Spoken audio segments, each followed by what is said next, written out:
Show de bola. Primeiramente, agradecer a disponibilidade aí, né? Com certeza deve estar sempre ser meio concorrido aí o tempo. E aí, com vocês, pessoal, eu, Rafael França, falar um pouquinho sobre a comunidade Ruby, e aí dispensa apresentações, né? Valeu, França. Obrigado aí. Vamos lá, deixa eu compartilhar minha tela.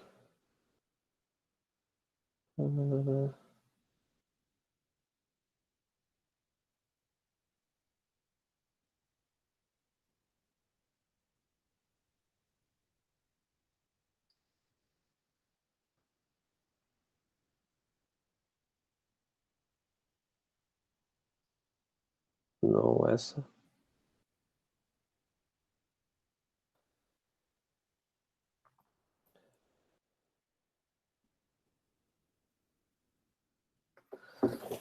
Ok, agora acho que está certo.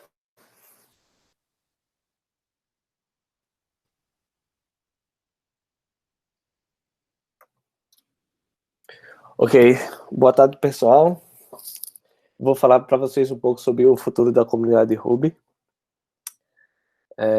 Meu nome é Rafael França, vocês podem me encontrar no Twitter, GitHub,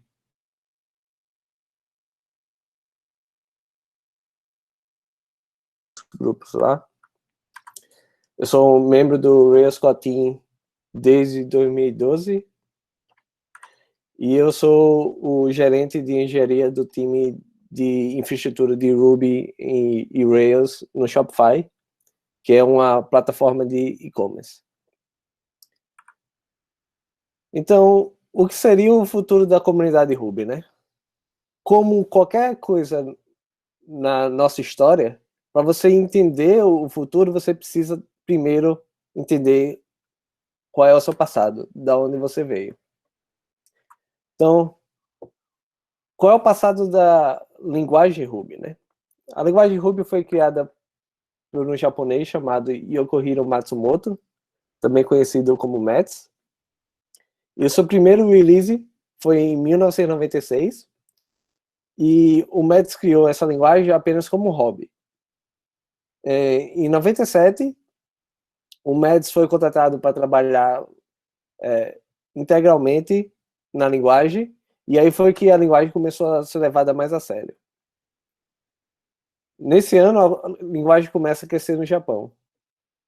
A comunidade cresceu ao redor de programadores que não sabiam falar inglês, que na nossa situação é bem parecida também. Eles se sentiam felizes pela primeira vez em poder ter uma ferramenta que pudesse, onde os japoneses pudessem colocar suas próprias opiniões. A governança do projeto do Ruby é basicamente em dois níveis. Existe o METS, que é chamado ditador benevolente. Ele decide para onde a linguagem vai e quais são as funcionalidades que existem e que vão passar a existir. Mas, ao longo dos anos, outras pessoas passaram a tomar diferentes responsabilidades nessa comunidade. Por exemplo, o Koichi Sasada, ele passou a ficar responsável pela máquina virtual do Ruby, enquanto o Mats ficou responsável pela linguagem e sintaxe. Além do Mats e do Koichi, existe um grupo de committers do Ruby, que hoje são mais de 40, e eles são responsáveis por diversas áreas, como algumas bibliotecas, como Bundler, RubyGems, e... Ups, eu parei a palestra. Ou então, por algumas partes da linguagem, como, por exemplo, o acesso a HTTP ou acesso a FTP. Até então, Ruby era pouco conhecida fora do Japão. Existiam algumas pequenas conferências no Japão, alguns livros em japonês, a homepage do site era em inglês, mas não tudo, mas quase ninguém fora do Japão conhecia a linguagem. Apenas em 2011, ou em 2001, alguns artigos começaram a ser escritos sobre a linguagem em revistas especializadas em inglês. Nesse ano, foi escrito o primeiro livro em inglês de Ruby, que é o Programming Ruby, escrito pelo David Thomas. Esse livro ficou conhecido como o livro que introduziu o Ruby para o mundo. Eu acho que no Brasil a gente tem um equivalente a esse livro, que é o livro do Taki, que foi o primeiro livro em português para Ruby. O David Thomas, ele escreveu esse livro porque ele estava tentando escrever um livro sobre DSLs, que são linguagens de domínio, né? E pela natureza dinâmica e pela metaprogramação da linguagem Ruby, ela possibilitava criar DSLs para as pessoas não técnicas poderem entender.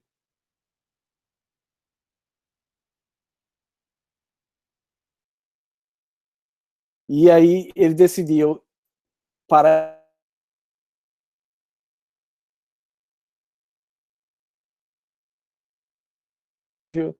de desenvolvimento de software. E muitas pessoas desse manifesto ágil participaram da comunidade Ruby no começo. Pessoas como o Uncle Bob, Martin Fowler, Kent Beck e outros. E foi nessa época que a comunidade de Ruby começou a absorver e aprender boas práticas como testes e design patterns. Martin Fowler escreveu um livro conhecido como Patterns of the Enterprise Application Architecture, e esse livro foi o que inspirou o DHH, que está nessa palestra aqui, na criação do framework Ruby on Rails. Então, o Rails ele foi criado em 2004. E os eventos de tecnologias onde os signatários dos manifestos ágeis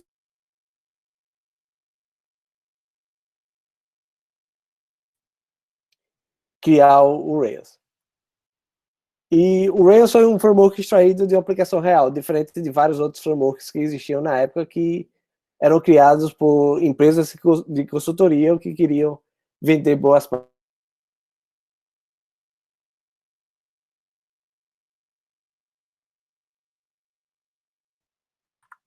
O framework trazia novas ideias, como, por exemplo, otimizar para a felicidade de programadores, convenção sobre configuração e dry, né? Don't repeat yourself.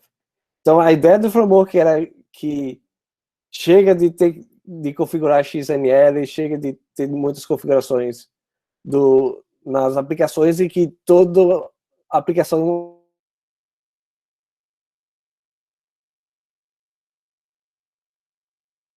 e a sua aplicação não era nenhum floco de neve especial.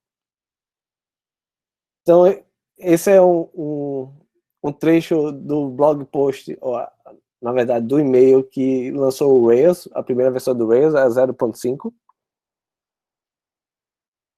E a linguagem era...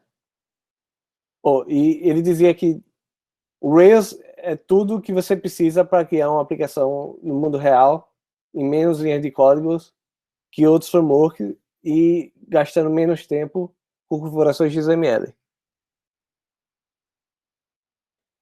Só para confirmar aqui, eu estou vendo no chat, vocês estão conseguindo me ouvir direito? Ou a internet está ruim? Tá sim. Não, tá dando para ouvir. Falhou só um pouquinho, mas já tá de boa agora. Travou um pouco. Tá, ok. Então vamos lá, deixa eu continuar. Só que em 2007, o Rails era um framework pouquíssimo conhecido. Então, o Rails precisava ganhar algum espaço, né? O Rails e também o Ruby.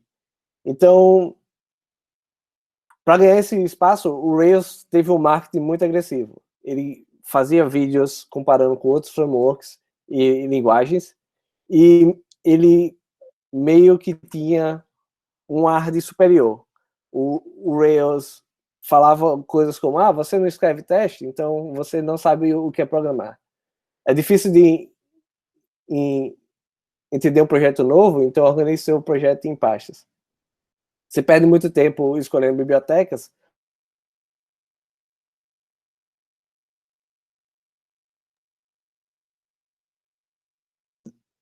No canal do Greg Pollock, tem alguns desses vídeos que foram lançados nessa época, comparando o Rails com outros frameworks e outras linguagens, como, por exemplo, o PHP. Que, na minha opinião, não era uma comparação muito justa, já que o PHP era só uma linguagem, enquanto o Rails era um framework.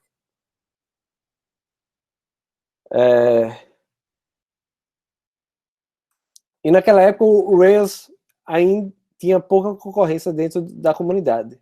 Então era o framework Ruby mais utilizado e algumas alternativas existiam, mas elas nunca se tornavam mainstream.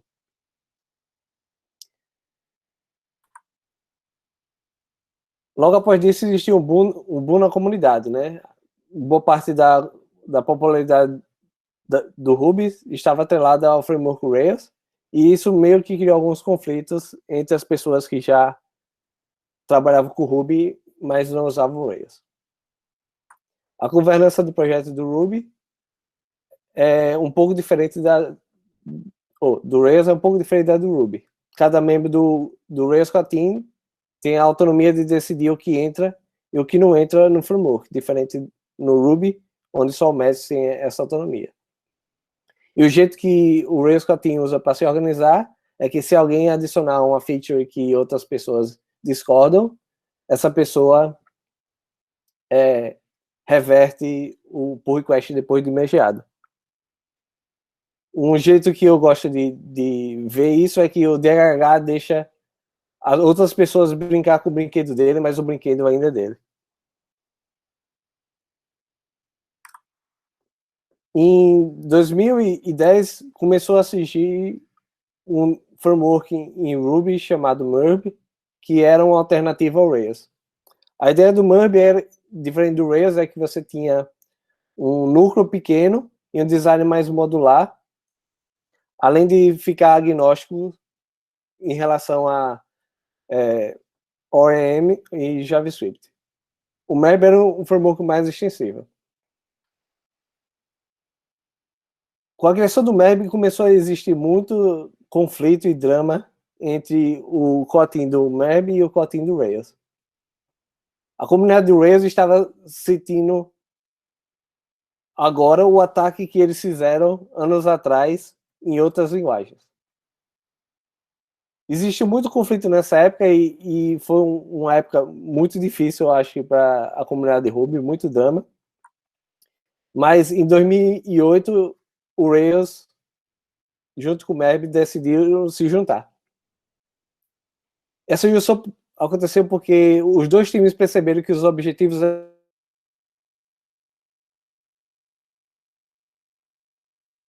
o time do Rails acabou trazendo uma pessoa que foi fundamental para a criação do Murb, o Yehuda Katz, e essa junção que permitiu que o Rails se tornasse mais modular, melhorasse performance, se tornasse mais agnóstico e tivesse melhores APIs. Nessa época existia muita atividade na comunidade. Você via diversos blog posts sobre como criar um framework, como melhorar a performance do framework. Muitas ferramentas surgiram durante essa época. Eu tenho alguns links para algum desses blog posts. E várias gens explodiram nessa época. Só para dar alguns exemplos, o RSpec foi uma delas, o Device, o Inherit Resource, o Bundler, que foi uma revolução para a comunidade de Ruby, e todo esse trabalho culminou no Rails 3. Depois de 2 anos de desenvolvimento, o Rails 3 foi lançado, várias mudanças que aconteceram nessa época introduziram uma grande dificuldade para que aplicações fossem atualizadas. Por exemplo, o GitHub levou mais de 4 anos para conseguir atualizar a aplicação deles. E além de adicionar novas features, o Rails 3 adicionou vários membros no core team. Alguns exemplos foram o Tenderloff, o Yehuda, o José Valim, o Joleito, o Carlete, o Santiago Pastorino e o Xavier Noria. Depois do lançamento do Rails 3, a comunidade meio que passou por um hiato. Apesar da comunidade continuar crescendo e de release das bibliotecas continuarem acontecendo, a velocidade não era a mesma como era na era do Rails 3. Muitas issues e pull requests ficavam abertas em quase todos os projetos relacionados ao Rails e não tinha ninguém para revisar. Nessa mesma época começou aconteceu um êxito na governança do Rails.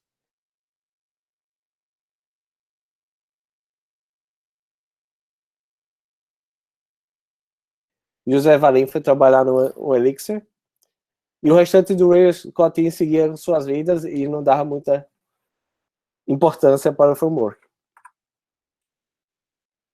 Mas, durante essa época, várias pessoas na comunidade começaram a tomar iniciativa e começou a acontecer uma mudança drástica. Sangue novo aconteceu apareceu no Rails. Algumas pessoas externas ao time do Rails começaram a ajudar. O time de triagem de issues foi criado e foram introduzidos mais de 10 novos membros no Rails Kotlin nos últimos anos. Isso nos traz para o presente. Hoje o Rails é uma plataforma estável, diferente do que naquela época era uma plataforma de hype, onde as pessoas... Tudo era novidade e todo mundo não sabia como usar o Rails e se o Rails ia ter sucesso. Hoje é uma plataforma estável. Ainda existe um fantasma do Rails 3, né?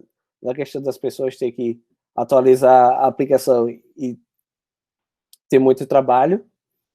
Mas o Rails 4 e o Rails 5 levaram isso em consideração. O Rails 6 também. E Ruby agora é Enterprise. Diferente naquela época que era uma linguagem de nicho, uma linguagem de moda, várias empresas confiam na plataforma e esperam estabilidade. Empresas como Apple, Netflix, Stripe, Square, GitHub, Shopify e NASA. Isso trouxe algum sentimento na comunidade que o Ruby não inova mais. E que o Ruby é lento. Eu tenho uma frase que o Matt falou na RubyConf 2017, que o Ruby é uma linguagem rápida, mas ela é uma linguagem rápida em relação a que ela tira a dificuldade do humano e coloca no computador. E até hoje as pessoas ainda falam que o Rails não escala. Mas, ao mesmo tempo, a gente tem exemplos de empresas que conseguem chegar a altos níveis de acesso usando o Rails. Então, o que acontece é que muitas aplicações... O que acontece é que muitas pessoas colocam a culpa da arquitetura ruim das suas aplicações no Rails, porque o Rails tem uma arquitetura muito ruim e eu quero usar DDD e ele não deixa. E também eles colocam a culpa no Rails que o código gerado na aplicação é ruim. O código de uma aplicação Rails são difíceis de manter, tem muita mágica, o estado mutável é coisa do mal. E hoje começaram a surgir novas alternativas, como o Hanami, o DryRB e até alternativas de outras linguagens, como o Phoenix. E nós estamos vendo agora um novo êxito de rubistas indo para outras comunidades, como, por exemplo, a comunidade Elixir. Esse novo êxito tem criado projetos que não são mais mantidos. Vários projetos feitos em Ruby estão sendo mantenedores ou procurando mantenedores. Então, dado tudo isso, qual é o futuro do Ruby? Depois de tudo isso, tem como o futuro do Ruby ser bom? Na minha opinião, tem sim. E eu vou mostrar um pouco por quê. O Ruby está se tornando mais rápido. Existe uma iniciativa chamada Ruby 3.3, que tem como ideia tornar o Ruby 3 vezes mais rápido na versão do Ruby 3.0, que provavelmente vai ser lançado esse ano. Aqui eu tenho alguns links para algumas palestras que falam um pouco mais sobre esses planos. Além disso, o Ruby está introduzindo novos modelos de concorrência. Um exemplo é o Hacktor, que hoje a gente tem pouca informação sobre ele. A única informação que a gente tem é esse arquivo Markdown em japonês, que eu não sei ler em japonês, mas tem alguns códigos de exemplo, então dá para entender um pouco mais como funciona. E existem implementações alternativas do Ruby, como por exemplo o TuffRuby, que o meu time está trabalhando em, que é a implementação do Ruby na máquina virtual chamada de GraalVM, E, além disso, a comunidade Ruby está evoluindo em outras direções de tornar o código mais fácil de manter e mais seguro. Uma delas é com a introdução de análise estática e tipagem. Um exemplo disso é o Sorbet, que é uma ferramenta de tipagem, e foi criada pelo pessoal da Stripe, mas com a ajuda do meu time no Shopify. E novas pessoas estão entrando todo dia na comunidade, né? Além disso, a comunidade tem amadurecido um pouco mais. A gente parou de tentar bater em outras tecnologias e outras linguagens para vender nosso peixe, e ao invés disso, a gente está abraçando novas tecnologias e comunidades. A gente se tornou uma comunidade mais acolhedora do que a gente era, mas a gente ainda tem muito chão pela frente. Então, eu diria que para o futuro da comunidade Ruby ser brilhante, nós precisamos de vocês. Precisamos que as pessoas criem mais entusiasmo para a nossa comunidade. Hoje, como a gente tem uma comunidade mais estável, é bem mais difícil você ver pessoas escrevendo blog posts ou dando apresentações, tendo eventos, aparecendo na primeira página do Hack News. Então, a gente precisa de mais blog posts, contando com as suas novidades, explicando como coisas funcionam, experimentando coisas novas. Precisamos de mais eventos. Hoje a gente tem pouquíssimos eventos de Ruby no mundo, comparado antigamente. A gente tem provavelmente um grande evento de Ruby no Brasil. A gente tem poucos eventos de Ruby na Europa, na Ásia. E nós precisamos de mais ajuda no open source também, né? Dado que existe um êxodo de mantenedores na comunidade. Então, se você trabalha em alguma empresa ou você é alguma empresa, você pode ajudar adotando projetos open source. E vocês podem também ajudar deixando que seus funcionários trabalhem nesses projetos. Algumas ideias é, por exemplo, instituir uma sexta-feira de open source, onde as pessoas possam trabalhar só em open source toda sexta-feira. Ou então, criar algum tipo de programa onde as pessoas podem trabalhar em open source por alguns meses. Um exemplo disso é que o meu time tem uma iniciativa chamada de Sabático Open Source, onde uma pessoa vai trabalhar no meu time por 3 meses, full time, em open source. Isso ajuda a levar conhecimento de volta para outros times na empresa, então distribuir conhecimento, ajuda a comunidade, ajuda a desenvolver a pessoa e também a mudar o contexto onde a gente está inserido, já que a gente consegue ter mais opiniões do que a gente tem hoje. Se você é um indivíduo, você pode ajudar de diversas formas. A primeira, eu diria que é reportando bugs. Outra é verificando os bugs que já existem. Você pode ir em qualquer projeto que você é familiar, ou você usa, ou você gosta, e fazer uma busca rápida no issue tracker para ver se existe algum bug que você pode verificar se é um bug ou não. Você pode verificar se não é apenas um mau uso da ferramenta.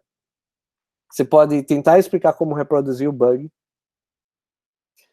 Você pode dar mais informações que puder. E é importante também notar que alguns projetos têm suas próprias regras, né? Então, não é simplesmente ir num projeto e começar a participar. Você precisa entender quais são as regras. Alguns projetos têm templates para ajudar você a criar bug reports. O Rails, por exemplo, tem uma lista de templates onde você pode usar para reproduzir algum bug. Outro jeito de ajudar a comunidade é participar de discussões, tirando dúvidas, revisando colaborações, ou até enviando patches, seja ele para documentação, como, por exemplo, o Rails Guides, que, por sinal, está sendo traduzido para o português, então é uma boa forma de contribuir também. E existe também diversos programas de mentoria, caso você queira participar de open source, mas não saiba como. Um deles é o Google Summer of Code e o RailsGale Summer of Code.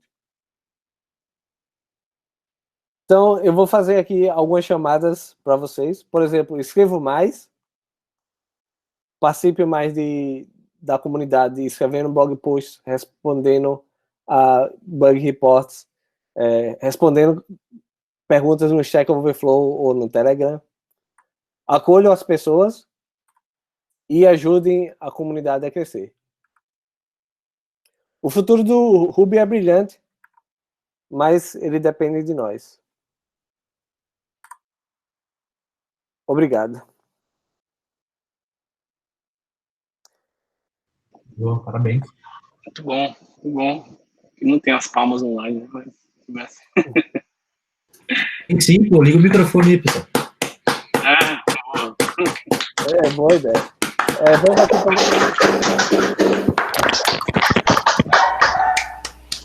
Eita, teve até cachorro aí no meio. Cachorro. Beleza. Vamos para as perguntas agora. Tendo em vista que há planos de que o Ruby 3 tenha tipagem opcional, como você imagina uma futura transição de um projeto utilizando Sorbet para o Ruby 3? Tá, isso aí é uma ótima pergunta e acho que eu vou conseguir responder ela bem, porque é exatamente o que o meu time está trabalhando agora. Então, o Ruby 3 ele vai introduzir uma sintaxe para tipagem, né? Essa sintaxe se chama hoje RBS, mas vai ser apenas sintaxe. Não vai ter nenhuma ferramenta para checagem de tipo, né? Então, eu diria que o que o Ruby 3 está introduzindo é basicamente outro formato de documentação. Então, para você realmente ter algum tipo de garantia que o seu programa está rodando com os tipos corretos, você precisa de alguma ferramenta para fazer essa checagem. Hoje em dia só existe uma ferramenta que faz isso, que é o Sorbet. Então, no Ruby 3, apesar de a gente estar introduzindo uma sintaxe para definir tipos, essa sintaxe sem o Sorbet não tem nenhum uso. Então, a transição eu diria que seria apenas de uma forma. Como um projeto que utiliza Sorbet ainda vai precisar utilizar Sorbet para fazer checagem do tipo, a única coisa que você precisa lidar nessa transição seria mudar a sintaxe de como você está definindo os seus tipos. Mas o METS decidiu que a definição de tipos vai ser em arquivos externos, que seria equivalente aos arquivos .h quando você escreve programas em C++. E o Sorbet define os tipos no seu arquivo Ruby mesmo, né? Então, se você está usando o Sorbet, eu não vejo nenhuma necessidade para você migrar nada quando o Ruby 3 sair, porque a sintaxe que você vai usar vai ser a mesma e a ferramenta que você vai usar para checar o tipo vai ser a mesma.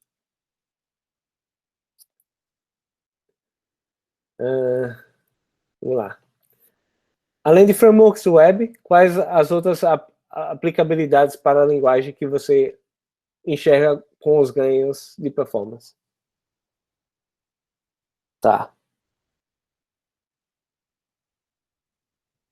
Deixa eu pensar aqui um pouco mais sobre isso. O Ruby é uma linguagem de script, né? Então,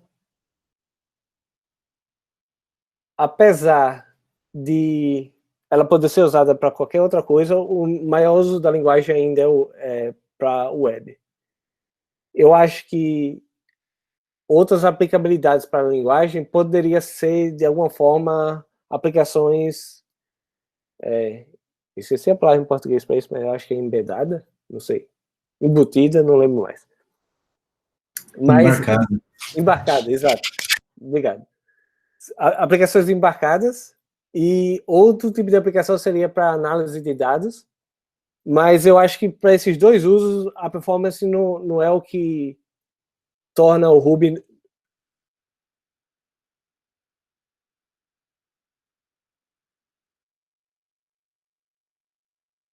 a falta de ferramentas mesmo na biblioteca padrão da linguagem. E no caso de ferramentas embarcadas, tempo e o tamanho do binário que é gerado quando você compila uma aplicação Ruby. Então, eu acho que a aplicação da linguagem não vai mudar muito com os ganhos de performance. Eu acho que a gente vai começar a ver coisas mais como aplicações mais em tempo real, como chats ou ferramentas como Twitter, coisas mais tempo real começando a ser feitas mais em Ruby, mas eu acho que a aplicação ainda vai ser mais web do que em outros tipos de plataforma. Próxima pergunta. Como Dev Júnior, sempre acho que não consigo contribuir para o open source, mesmo querendo muito. Tudo parece muito avançado e não muito fácil. Dicas para iniciantes? Eu senti muito. Minha maior dificuldade não era a minha falta de conhecimento, era mais a falta de encontrar um projeto que eu me identificasse com. Então, eu posso dar alguns exemplos de pessoas que são júniors e começaram a contribuir ao open source mesmo antes de ter um emprego formal na área de programação, né? Eu tive 3 estagiários esse semestre no meu time e eles acabaram de sair da faculdade, tinham pouco conhecimento com a linguagem Ruby e eles conseguiram contribuir com diversos projetos open source, né? Eu acho que a diferença foi eles tiveram bastante mentoria do meu time, mas eles também tinham tempo e foco para trabalhar em um projeto específico.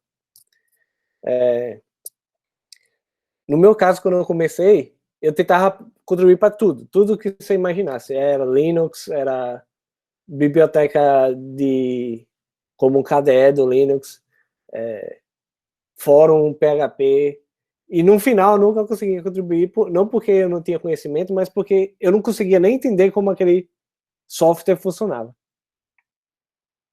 O primeiro projeto open source que eu contribuí foi o Simpleform, da plataforma Tech, e eu só consegui contribuir para ele porque eu usava ele todos os dias no meu trabalho e na faculdade também.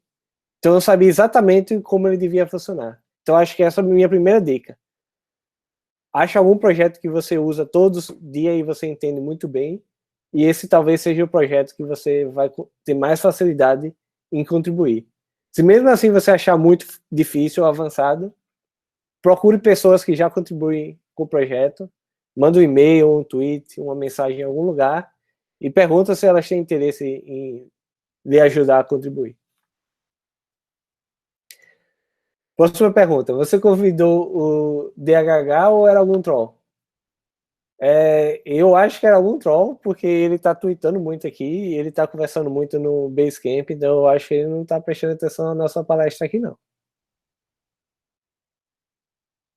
O que a comunidade Ruby está fazendo para atender as demandas do DDD? Eu acho que tem diversas coisas sendo feitas. Acho que uma delas é criar consciência de que design de software não necessariamente depende da ferramenta do framework. E eu acho que essa consciência sendo criada tem várias pessoas criando algumas ferramentas que estão ajudando nessas demandas. Eu diria que projetos como o DryRB, que foi citado na primeira palestra, foi criado com algumas ideias do DDD em mente. O Hanami também. Eu acho que algumas outras coisas, como por exemplo, pessoas trazendo ideias como Form Object Services, já são meio que consequências das pessoas começando a ter consciência de que a obrigação de criar bom design de software não é do framework, é dos desenvolvedores. Então, elas meio estão criando soluções que estão gerando padrões para a comunidade e estão compartilhando essas soluções. Então, acho que é essas coisas que estão acontecendo, né? Pessoas compartilhando mais, algumas ferramentas sendo criadas para ajudar, e a consciência de que não é a obrigação de uma linguagem do framework ditar qual é o design da sua aplicação, também está meio que sendo criada.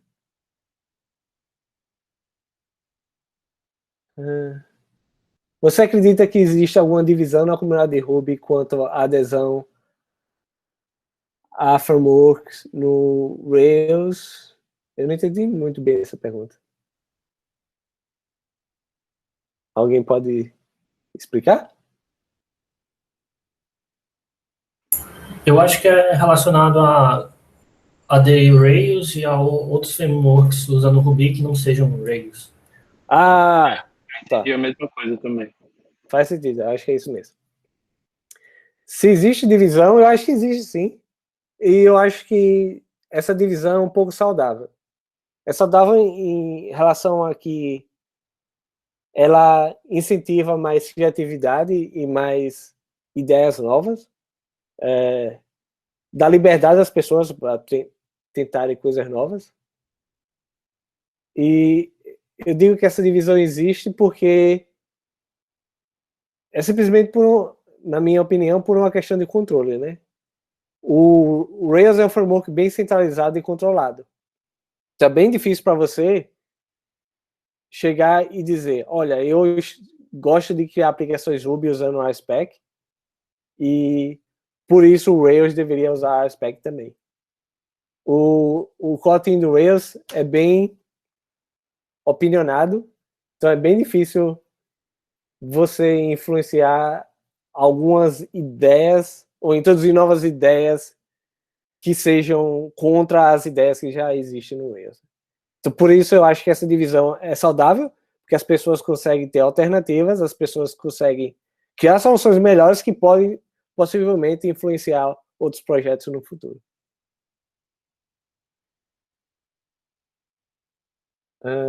Qual a melhor forma que temos hoje de escalar uma aplicação Rails? Você poderia falar por cima e dar dicas de como escalar para milhares de requests por minuto? Tá. Eu acho que a primeira coisa para poder se entender em relação a escalar uma aplicação Rails é o que exatamente é a causa de sua aplicação não conseguir escalar. Na maioria dos casos, é sempre o banco de dados. Então, eu acho que a minha primeira dica para escalar uma aplicação Rails hoje em dia é escalar o seu banco de dados, e que não tem muito a ver com Rails, tem mais a ver com gerenciamento de banco de dados. Você poderia falar por cima de como escalar por milhares de requests por minuto? Eu posso dar alguns exemplos de o que o Shopify faz para fazer isso. Primeiro, a gente separa o nosso banco de dados em diversas instâncias. Então, acho que essa é a primeira coisa que uma aplicação Rails, quando cresce muito, precisa fazer, é isolar alguns clientes de outros clientes. Então, para dar alguns exemplos no Shopify, a gente tem mais de 1 milhão de clientes, e alguns desses clientes vendem esporadicamente a cada, sei lá, uma venda a cada hora, e alguns clientes vendem 3 milhões de produtos em 10 segundos. Então, a gente isola muito esses clientes que têm tráfego muito grande em uma instância separada de banco de dados, instância separada de Redis, Elasticsearch. E a gente compartilha a aplicação Rails, os processos Ruby, entre todos os clientes. Então, essa é uma das coisas que você pode fazer, isolar os seus clientes de outros clientes da plataforma. Próxima pergunta. Como um core team do Rails recebeu os resultados do May of Waterfall? Muitas discussões importantes saíram de lá, e até umas coisas eu vi já sendo integradas no master. Como a gente recebeu, acho que a gente recebeu muito bem, até porque foi a gente que sugeriu a criação disso, né? A ideia era ser uma oportunidade, dar uma oportunidade para a comunidade para expor os problemas que elas encontravam regularmente e que talvez não fossem tão visíveis para a gente e que eram até difíceis de reproduzir em forma de um bug report. E sim, várias coisas já saíram de lá, várias coisas vão sair de lá ainda. Eu acho que a ideia era mais capturar ideias e não exatamente dizer que a gente ia atuar em todas elas, mas identificar padrões, coisas que a gente sabe que está acontecendo muito e que a gente poderia solucionar.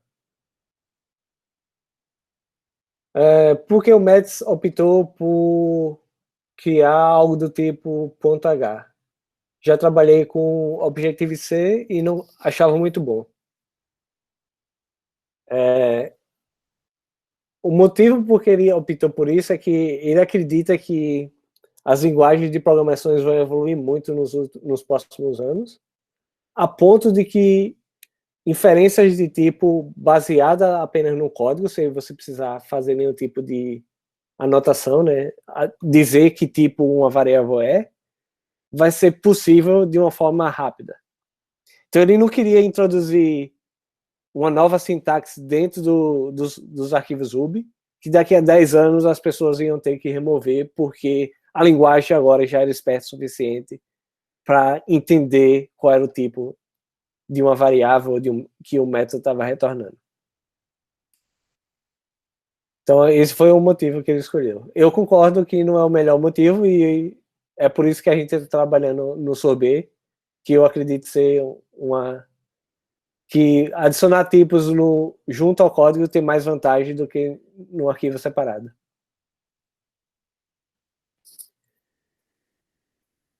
Existe algum espaço do Ruby para Machine Learning?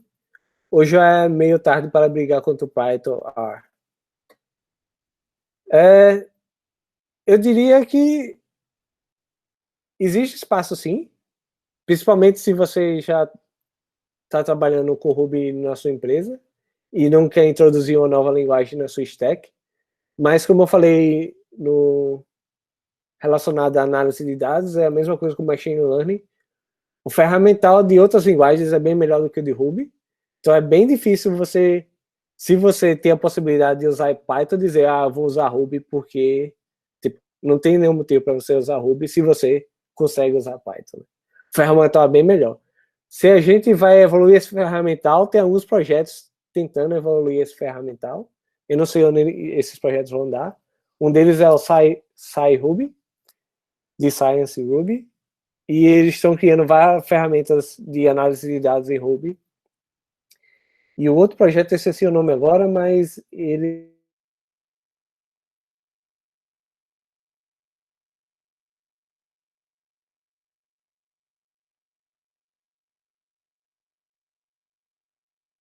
vai influente o suficiente para influenciar o Rails, assim como o Rails influenciou outros frameworks. Eu acho que hoje já acontece muito, da mesma forma que o Phoenix influencia o Rails, o Django influencia o Rails. Eu acho que talvez não vai existir uma influência tão direta em filosofia, ou, vou falar,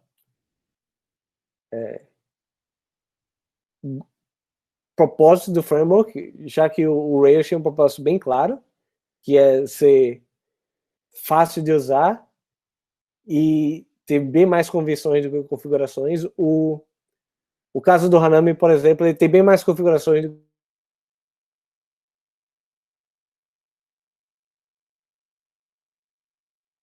acontece hoje em dia. O Hanami ainda está bem atrás em termos de feature.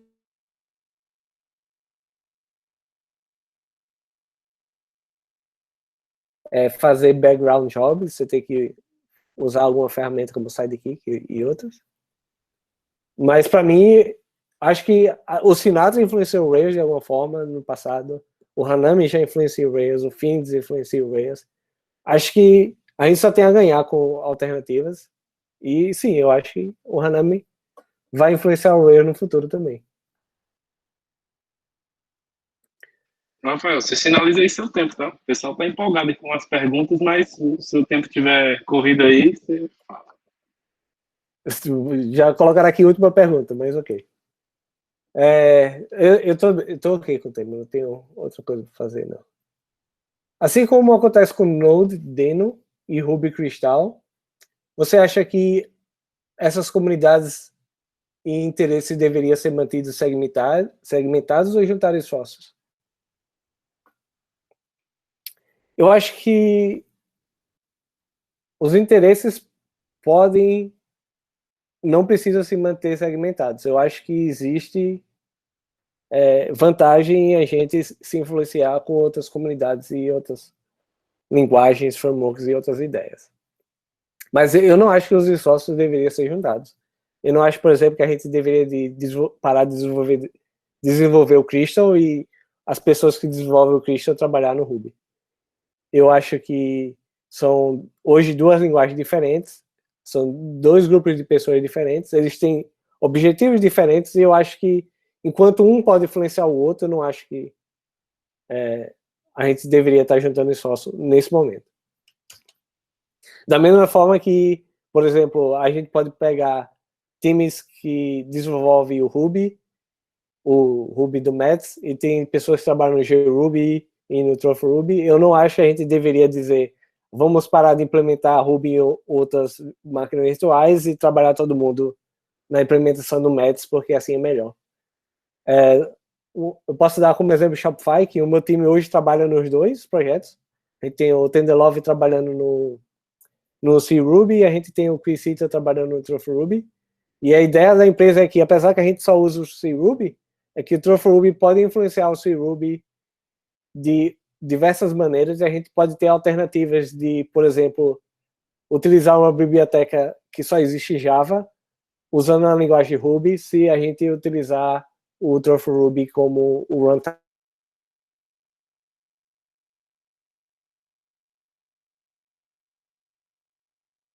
Alguns padrões, como services, têm várias implementações.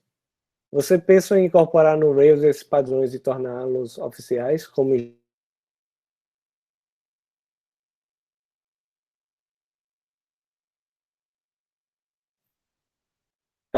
o motivo para isso é que eu não acho que existe uma implementação ideal. Eu acho que, principalmente com services, que eu acho que é um péssimo nome, porque tudo é um service.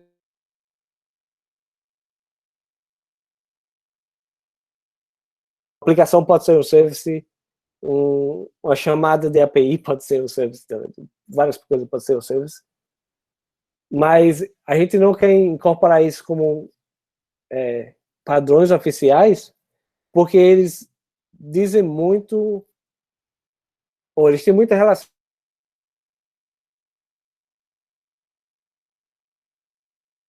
Por exemplo, você introduzir services por padrão no framework significa que sempre você precisa criar um form ou um service, e essa não é a ideia que eu acho que é saudável em nenhuma aplicação. Você tem que entender porque você está usando aquele padrão, e você tem que entender quando você pode usar e quando você não pode usar. Se a gente introduz um gerador no Rails, eu aposto que todo mundo vai começar a usar em todos os lugares, da mesma forma que todo mundo usa callbacks em todos os models, quando às vezes callback não é a melhor solução. Então, por esse motivo, eu não acho que a gente vai introduzir esses padrões como oficiais. No Shopify, quais as tecnologias usadas para testes? Tem a adesão de system testes. Vejo poucas pessoas utilizando. A gente só usa mini teste na empresa. Por sinal, o Aspect foi banido da empresa essa semana. Ninguém pode usar em nenhum projeto.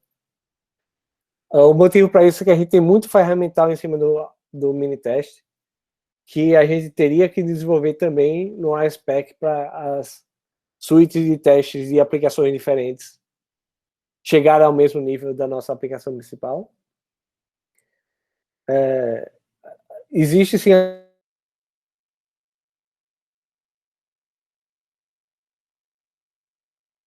Eu nem sei se todo mundo sabe, mas é talvez a maior aplicação Ruby no mundo, com mais de 3 milhões de linhas de código. E eu vejo poucas pessoas utilizando. Eu acho que sim, eu concordo, mas eu lembro que antes da introdução do System Tests no Rails, eu já utilizava muito testes com Capybara. Eu acho que várias pessoas usam esse tipo de teste, talvez não seja tão comum quanto testes unitários, e nem deveria ser, porque esses são testes mais caros, né? Demoram mais para ser rodados. Então, não acho que você deveria escrever esses testes e não escrever testes unitários. Como você avalia a evolução do front-end no Rails?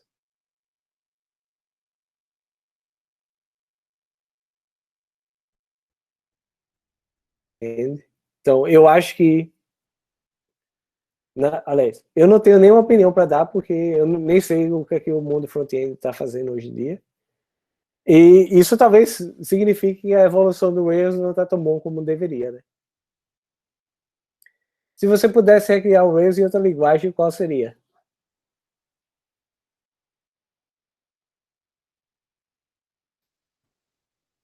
Eu acho que seria Elixir. Por que seria Elixir? É só porque eu me identifico com a linguagem do mesmo jeito que eu me identifico.